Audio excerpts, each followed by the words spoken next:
अस्सलाम वालेकुम dear students. आज जो हमारा लेक्चर है वो है लेक्चर नंबर 30 और आज हम इसका प्रूफ देखेंगे।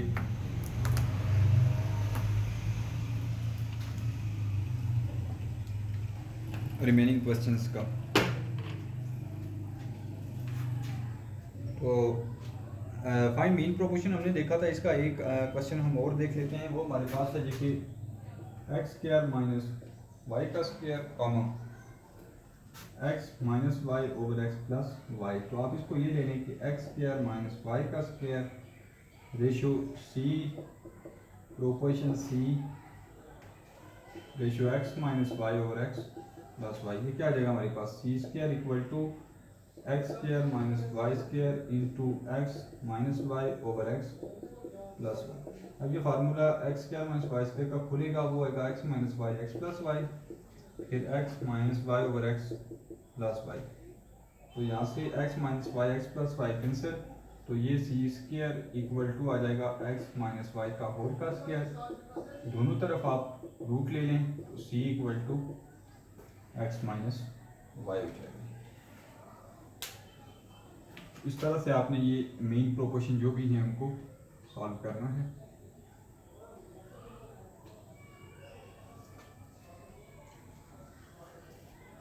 क्वेश्चन 4 में कह रहा है find the value of a letter involve in the following continued proportion.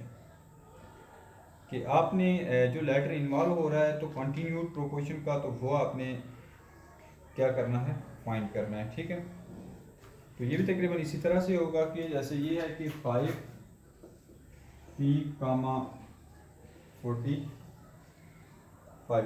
जो लेटर आपने ये करना है उसको आप दो मरतबा लिखने हैं। ये आ जाएगा पी प्रोपोर्शन पी रेशो 45। तो ये आ जाएगा 45 multiply by 5 equal to P का स्क्वायर। तो आगे बाहर रूट लेंगे, ये आ जाएगा 45 into 5 which is equal to P. तो जब भी रूट लेंगे आपकी तो दो ही वैल्यूज हर बार आपने लिखते जाना है। वादों का कि मुझसे मिस भी हो सकती है प्लस माइनस के साथ। ठीक है, तो यह आ जाएगा 5 मल्टीप्लाई बाई 9 इंटू 5। तो 9 का रूट आ गया 3, स्क्वायर रूट ऑफ 5 और स्क्वायर रूट ऑफ 5। तो ये स्क्वायर और रूट 5 का स्क्वायर और कैंसिल, तो यह आ जाएगा 3 multiply by 5 which is equal to 15 और प्लस और माइनस। तो p equal to plus minus 15 इसका और नाउ ये आ गया। ठीक हो गया।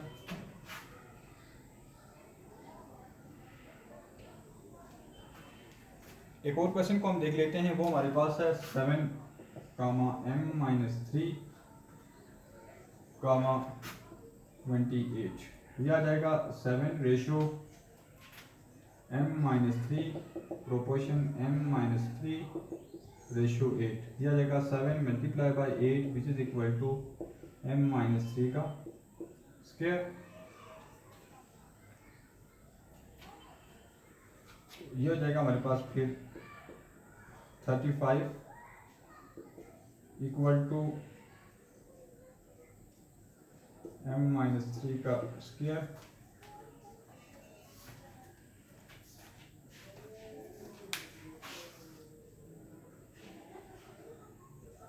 यहाँ से 8 नहीं है बल्कि 38 है, थोड़ा सा करेक्ट कर दें। तो जाएगा 7 मल्टीप्लाई बाई 38, 7 मल्टीप्लाई बाई 28।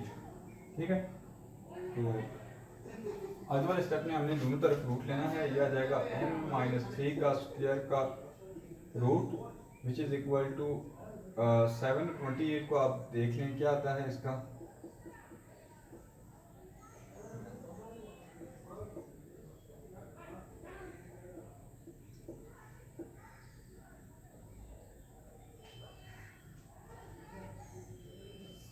ये होता है 196। तो इसका रूट आ जाएगा आपके पास के plus minus 13।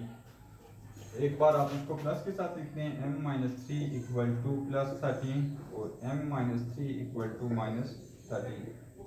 m equal to 13 और 3 16 और m इक्वल टू माइनस 13 और माइनस 3।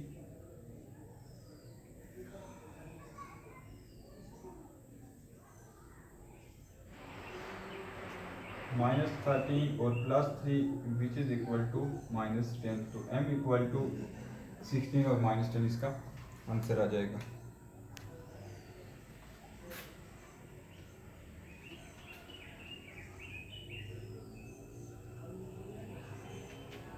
इस तरह से आपकी जो 3.3 है वो हमारे पास कंप्लीट होती है। ठीक है, 3.4 में हमने कुछ थ्योरम्स को यूज़ करना है, इन्वर्टेंडो, डिवाइडेंडो, अल्टरनेटो, इस तरह से। तो पहले मैं इनको बता देता हूँ कि ये हैं क्या। थ्योरम ऑफ इन्वर्टेंडो हमारे पास ये है कि इफ A/B इक्वल है C/D, देन हमारे पास क्या होगा कि B/A इक्वल होगा D/C से।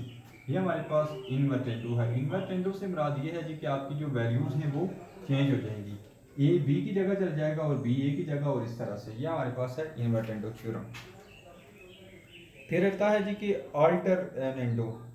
अल्टर से मुराद होती है चेंज करना। ये भी उसी तरह से है कि अगर A/B हमारे पास किसके इक्वल है, इफ़ A/B इक्वल है C/D से, तो देन A/C इक्वल हमारे पास किसके इक्वल हो जाएगा, हमारे पास B/D से। तो ये हमारे पास है देखिए अल्टरनेंडो। उसके बाद हमारे पास आता है जी कि कंपोनेंडो। कंपोनेंडो हमारे पास ये है जी कि अगर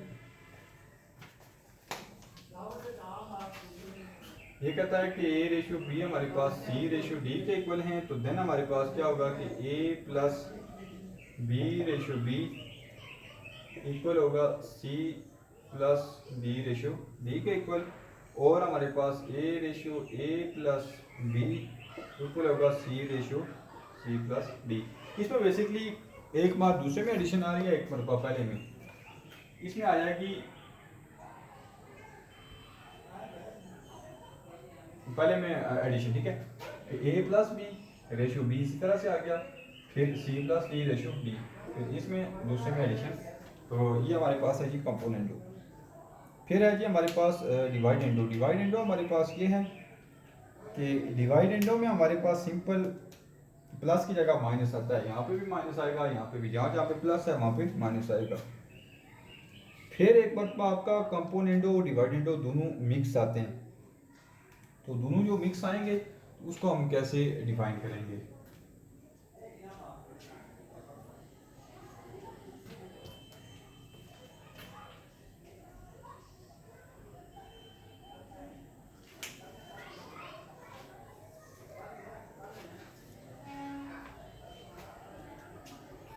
तो कंपोनेंडो और डिवाइडेंडो जब मिक्स आएंगे तो वो क्या कहता है कि अगर A/B इक्वल है C/D के, तब हमारे पास ये थ्योरम क्या कहता है, ये कहता है जी कि A plus B ratio A minus B ये इक्वल होंगे हमारे पास किसके इक्वल, कि C plus D minus C/D के इक्वल। ठीक है। दूसरी चीज़ हमारे पास एक और ये क्या कहता है कि A minus B ratio A plus B equal होंगे C minus D ratio C plus D। Mean एक बार A plus B A minus B, और फिर दोनों की जगह change, C plus D C minus D दोनों की जगह चेंज। तो ये कुछ आपके हैं इसके थ्योरम जो आपने यूज़ करने हैं आगे एक्सरसाइज के अंदर। एक्सरसाइज हमारी है जी 3.4।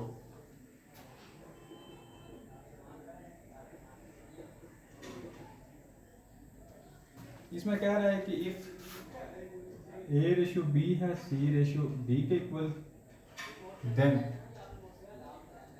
4A plus 5B over 4A minus 5B ये किसके इक्वल होंगे, 4C plus 5D over 4C minus 5D के इक्वल। तो इसमें आपने जो थ्योरम जो है ना वो कुछ यूज़ करने हैं। ठीक है। अगर ये A/B और C/D इक्वल है तो हम ये लिख सकते हैं, रेशो को डिग्री में भी लिख सकते हैं कि A over B equal to C over D, ये लिख सकते हैं। अब दोनों साइडों को हम किससे मल्टीप्लाई कर सकते हैं कि 4 ओवर 5 से। तो हम लिखते हैं जी कि 4a/5b इक्वल टू 4c/5d। ये बेसिकली हम इस 4 और 5 को देख के मल्टीप्लाई किया है, ठीक है। ये हमने थ्योरम यहाँ पे यूज़ किया, कुछ थ्योरम बल्कि इनको मल्टीप्लाई किया सिंपली, ठीक हो गया। अब हमने यूजिंग करना है componendo dividendo theorem. Componendo dividendo theorem हमने क्या कहता है कि आपको ऐड भी करना है और सब्ट्रैक्ट भी करना है उसको। मैं बताता हूँ ये कैसे यूज होगा। तो यहाँ से जब कंपोनेंडो डिवाइडेंडो थ्योरम होगा तो ये आ जाएगा 4a minus 5b 4a plus 5b 4a minus 5b equal to 4c plus 5d over 4c minus 5d using componendo dividendo theorem. ये जो थ्योरम यूज करते जाएंगे आपने उनको साथ में लिखना भी है। कंपोनेंडो डिवाइडेंडो यूज कैसे किया है ये भी थोड़ा सा आप देख लें, ठीक है। कंपोनेंडो डिवाइडेंडो हमारे पास होता क्या है कि अगर a/b हमारे पास c/d के इक्वल है तो then a plus B over a minus B equal होगा हमारे पास किसके, c plus d over c minus d। ऊपर दोनों को ऐड करेंगे, यही कुछ हमने भी किया है, ऊपर दोनों को ऐड किया, 4a जो ऊपर नीचे थे दोनों को ऐड किया, ठीक है। इसको भी आप थोड़ा सा a और b और c और फॉर्म में लिखते हैं, थोड़ा इससे इजी हो जाएगा कि a और b को ऐड किया तो हमने 4a प्लस 5b को ऐड किया, नीचे दोनों को माइनस करना था, नीचे हमने भी दोनों को माइनस किया, ऊपर फिर दोनों को ऐड और नीचे दोनों को ऐड। तो कंपोनेंडो डिवाइडेंडो थ्योरम यूज़ करके इसका हमने सॉल्यूशन निकाल दिया। तो ये आप कुछ क्वेश्चन देखेंगे तो नेक्स्ट लेक्चर में इंशाल्लाह आगे स्टार्ट करेंगे। Thank you.